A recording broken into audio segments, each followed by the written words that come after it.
मित्रों, हमें पुराणों में 4 युगों का वर्णन देखने को मिलता है। सतयुग, त्रेता युग, द्वापर युग और कलयुग। मित्रों, कलयुग को एक श्राप की तरह भी माना जाता है। पर क्या आपको पता है कि पृथ्वी पर कलयुग कैसे आया? कैसे हुई कलयुग की शुरुआत? मित्रों, क्या कभी आपने इस बात की ओर ध्यान दिया है कि ऐसा क्या कारण रहा होगा जिसके चलते कलयुग को धरती पर आना पड़ा? वह न सिर्फ यहाँ पर आया बल्कि यहीं का होकर रह गया।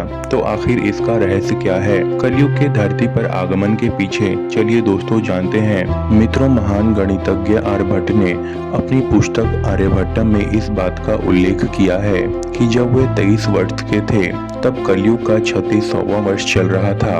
आंकड़ों के अनुसार आर्यभट्टम का जन्म 476 ईस्वी में हुआ था।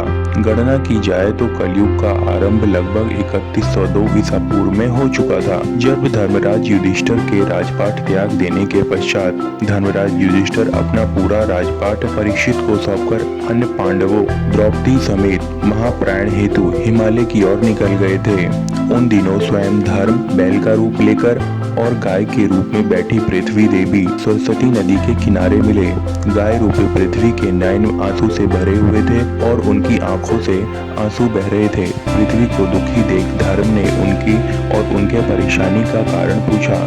धर्म ने कहा, देवी तुम ये देखकर तो नहीं रो रही हो कि मेरा बस एक पैर है, या तुम इस बात से दुखी हो कि अब तुम्हारे ऊपर बुरी ताकतों का शासन हो गया है?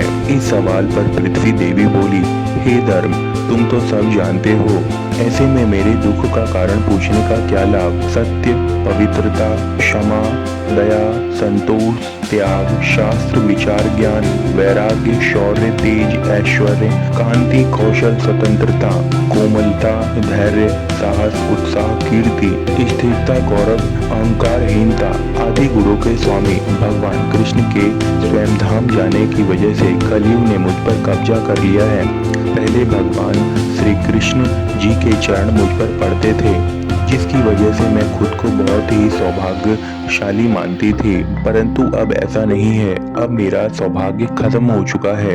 धर्म और पृथ्वी आपस में बात ही कर रहे थे, इतने में असुर रूपी कलयुग वहां आ पहुंचा और बैल और गाय रूपी धर्म और पृथ्वी को मारने लगा। तब राजा परीक्षित वहां से गुजर रहे थे। जब उन्होंने यह दृश्य देखा तो कलयुग पर बहुत क्रोधित हो गए। राजा परीक्षित ने अपने धनुष पर बाण रखते हुए राजा परीक्षित ने कलयुग से कहा, दुष्ट पापी, तू कौन है? इस निरीह गाय तथा बैल को क्यों सता रहा है? तू महान अपराधी है, तेरा अपराध क्षमा योग नहीं है, तेरा वध निश्चित है।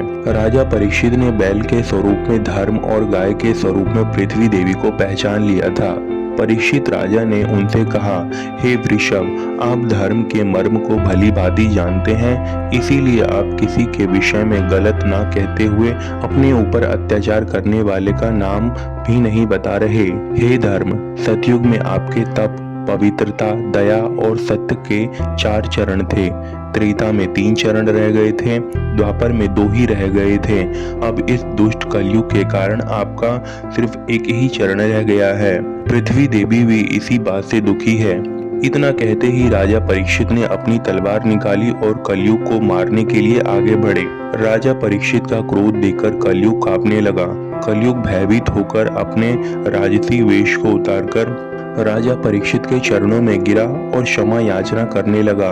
राजा परीक्षित ने शरण में आए हुए कलयुग को मारना उचित न समझा और उससे कहा कि कलयुग, तू मेरे शरण में आया है, इसीलिए मैं तुझे जीवन दान दे रहा हूँ, किंतु अधर्म, पाप, झूठ, चोरी, कपटी, दरिद्रता आदि उनके उपद्रवों का मूल कारण केवल तू ही है। तू मेरे राज्य से अभी निकल जा और फिर कभी लौटकर मत आना। परीक्षित की बात सुनकर कलयुग ने कहा कि पूरी पृथ्वी आपका निवास है। पृथ्वी पर कोई भी एक स्थान ऐसा नहीं जहां आपका राज्य ना हो। ऐसे में मुझे रहने के लिए स्थान प्रदान करें।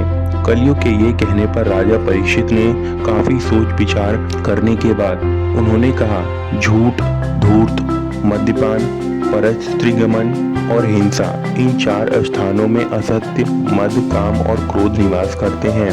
तू इन 4 स्थानों पर रह सकता है।